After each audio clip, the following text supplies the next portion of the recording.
Student, अपन discuss कर रहे थे पुष्पी पादपों की आकारिकी संरचना के ऊपर। ठीक है, अपना ये चैप्टर चल रहा था मॉर्फोलॉजी ऑफ फ्लोरिंग प्लांट वाला, जिसमें लास्ट जो अपना टॉपिक था उसमें अपन ने किसके ऊपर डिस्कस किया था? प्लांट की जो पत्तियां हैं उन पत्तियों के बारे में अपन ने डिस्कस किया था। ठीक है, अपन ने प्लांट की रूट जो थी, जड़ के बारे में अपन ने देख लिया था, जो उसका तना था उसकी स्ट्रक्चर अपन ने देख लिया था, एंड जो पत्तियां थी उनके बारे में डिस्कस कर लिया था। आज अपन किसके ऊपर डिस्कस करेंगे? पुष्पक्रम के ऊपर। सबसे पहले अपन पुष्पक्रम के बारे में स्टडी करेंगे। ठीक है, तो पुष्प क्या होता है ये बात मैंने आपको पहले भी बताई थी, जिस टाइम अपन एंजियोस्पर्म के प्लांट की स्टडी कर रहे थे। ठीक है, एंजियोस्पर्म के प्लांट के ऊपर अपन स्टडी कर रहे थे, उस टाइम मैंने आपको जो फ्लोर होता है, पुष्प जो होता है, उसकी स्ट्रक्चर आपको बताई थी। तो पुष्प क्या होता है, फूल क्या होता है? एक परो जो होती है ना, परो का रूपांतरित रूप होता है।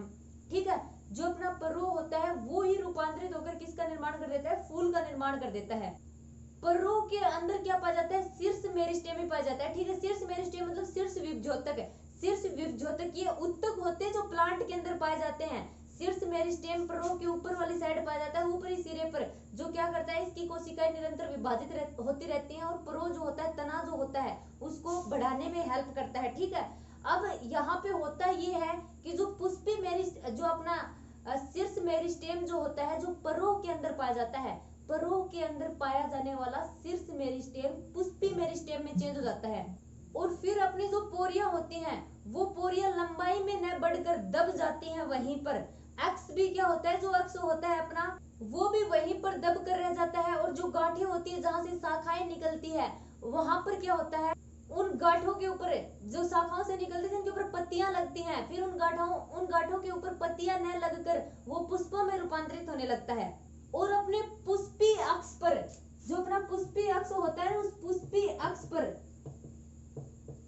पुष्प लगने का क्रम ही क्या कहलाता है? पुष्पक्रम कहलाता है। ठीक है, पूछ सकते हैं पुष्पक्रम क्या होता है? पुष्पी अक्ष पर पुष्प लगने का क्रम क्या कहलाता है? पुष्पक्रम कहलाता है। और पुष्प क्या होता है अपना? पुष्प एक रूपांतरित परोह होता है।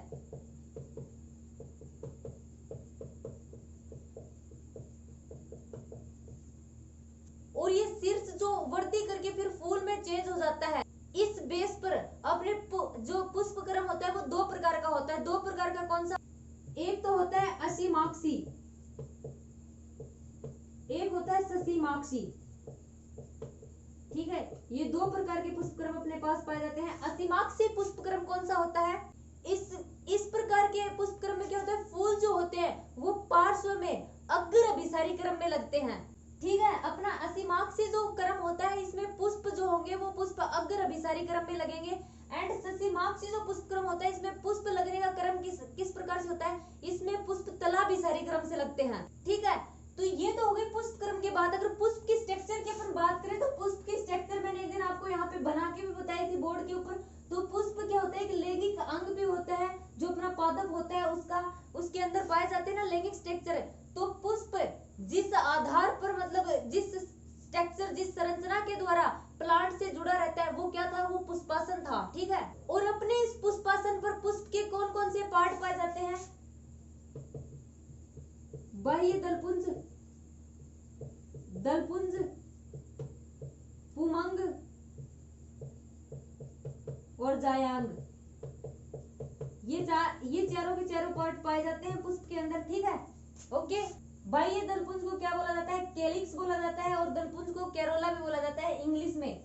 ठीक है, बाह्य दलपुंज और पुमंग और जायांग के बारे में मैंने आपको पहले भी बताया था। ये बाह्य दलपुंज और दलपुंज जो होते हैं वो क्या होते हैं? सहायक अंग। पुष्प के ये सहायक अंग होते हैं, और ये आवश्यक अंग, जिसमें मैंने आपको ये भी बताया था बाह्य दलपुंज जो होते हैं वो ग्रीन कलर के होते हैं, जो अपना पुष्प होता है उसको सुरक्षा प्रदान करने का कार्य करते हैं। दलपुंज जो होते हैं वो कलरफुल और आकर्षक होते हैं, जो परागण के लिए कीटों को, पक्षियों को अपनी तरफ आकर्षित करते हैं। पुमंग जो होता है वो नर जननांग होता है पुष्प के अंदर। जायांग जो होते हैं वो मादा जननांग होते हैं पुष्प के अंदर। ठीक है, मेल रिप्रोडक्टिव ऑर्गन कौन सा होता है? पुमंग। फीमेल रिप्रोडक्टिव ऑर्गन कौन सा होता है पुष्प के अंदर? जायांग। एंड इसके अलावा जो अपने प्लांट होते हैं ना, वो अलग अलग प्रकार के होते हैं। कुछ जो प्लांट होते हैं उनके अंदर बाह्य दलपुंज और दलपुंज जो होते हैं होते हैं ना, इनके बीच में कोई अंतर नहीं होता। जैसे प्याज के अंदर, तो वहां पर इनको क्या बोला जाता है, ये दोनों सम्मिलित रूप से पाए जाते हैं, तो उनको बोला जाता है परिदल पुंज। और जब किसी पुष्प के अंदर पुमंग और जायांग दोनों ही उपस्थित होते हैं तो उसको क्या बोला जाता है, द्विलिंगी या उभयलिंगी। ठीक है, द्विलिंगी और उभयलिंगी कौन से होते हैं, जिनके अंदर पुमंग प्लस जायांग दोनों पाए जाते हैं। ठीक है, दोनों रेप्रोडक्टिव ऑर्गन अगर किसी फ्लावर के अंदर मौजूद होते हैं तो वो होता है द्विलिंगी या फिर उभयलिंगी अपना प्लांट होता है। और यदि किसी भी पुष्प के अंदर या तो पुमंग पाया जाता है या फिर उसके अंदर जायांग पाया जाता है तो वो कौन से होते हैं, वो एक लिंगी पुष्प होते हैं। ठीक है, अगर एक ही पाया जाता है तो वो होते हैं एक लिंगी पुष्प।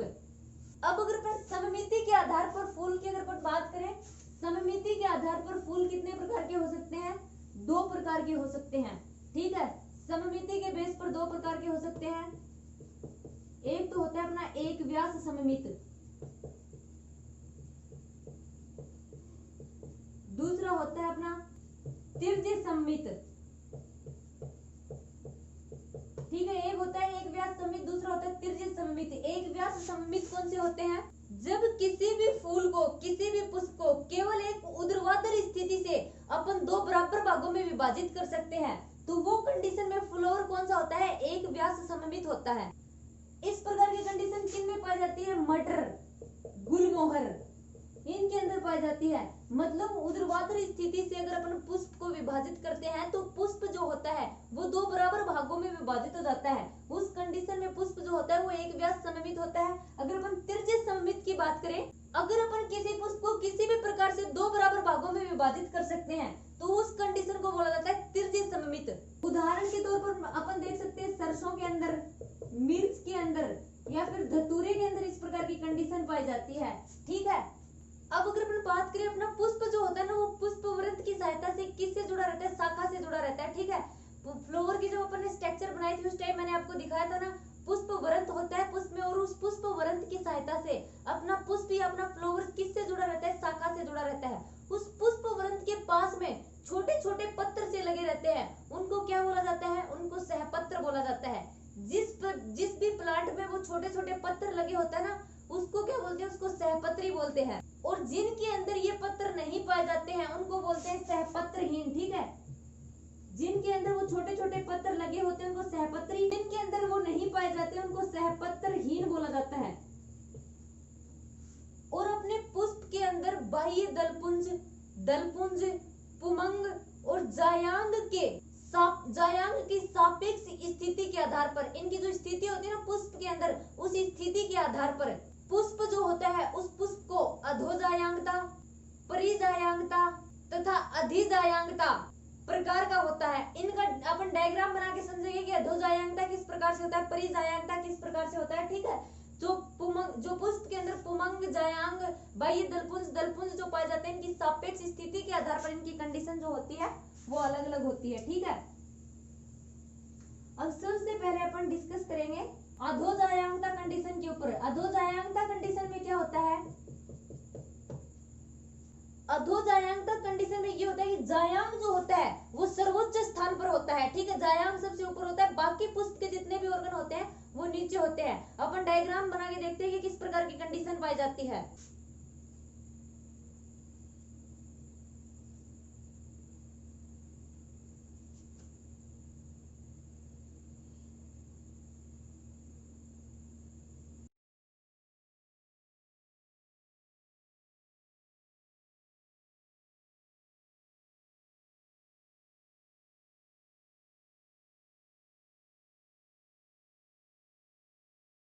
तो स्टूडेंट ये जो कंडीशन होती है ये अपनी अधोजायांगता होती है। अधोजायांगता में क्या होता है, अपनी जो जायांग का पार्ट जो होता है ये सबसे ऊपर होता है। ठीक है, ये आपको दिखाई दे रहा होगा, मैंने जिस टाइम आपको प्लांट के फ्लावर की स्ट्रक्चर बताई थी उस टाइम मैंने बताया था कि ये अपने क्या होते हैं, ये अपने बाह्य दलपुंज होते हैं और ये कलरफुल अपने दलपुंज होते हैं और ये अपने पुमंग होते हैं। और ये पूरी की पूरी जो स्ट्रक्चर होती है ना, ये यहाँ पर, यहाँ से लेके यहाँ तक ये क्या होती है, ये अपनी जायांग होती है। इसके अंदर बीजांड भी पाया जाता है, तो इसके अंदर ये अपना पूरा का पूरा जायांग का जो पार्ट है ये बाकी अदर पार्ट से क्या है, थोड़ा लंबा है, इसलिए इस कंडीशन को क्या बोला जाता है, अधोजायांगता।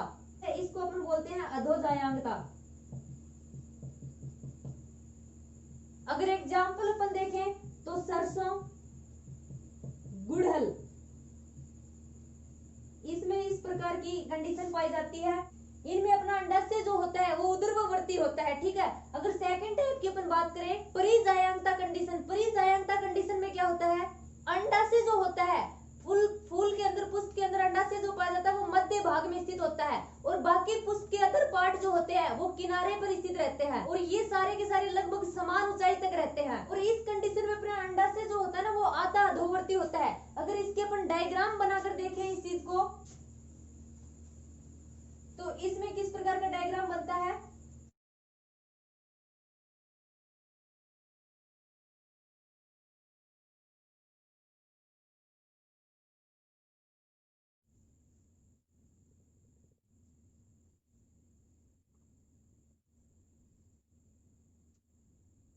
तो स्टूडेंट्स अब इसके अंदर अपनी ये जो कंडीशन होती है परिजायांगता कंडीशन होती है, ठीक है। ये अपना सेकंड टाइप है परिजायांगता और ये अपना थर्ड टाइप है अधिजायांगता।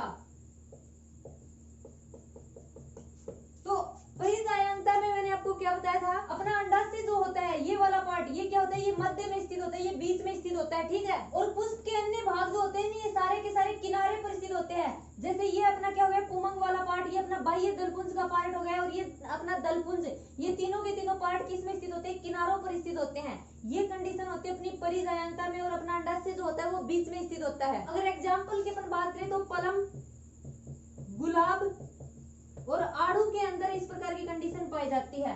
और अधिजायांगता कंडीशन में क्या होता है, इसमें ये होता है कि पुष्पासन के जो किनारे होते हैं ना वो पुष्पासन के किनारे ऊपर तक वर्धित होते हैं और ये जो आपको बीच में ये अंडाशय दिखाई दे रहा है इस पूरे के पूरे अंडाशय को घेर लेते हैं और इससे संलग्नित हो जाते हैं, इससे जुड़ जाते हैं, ठीक है।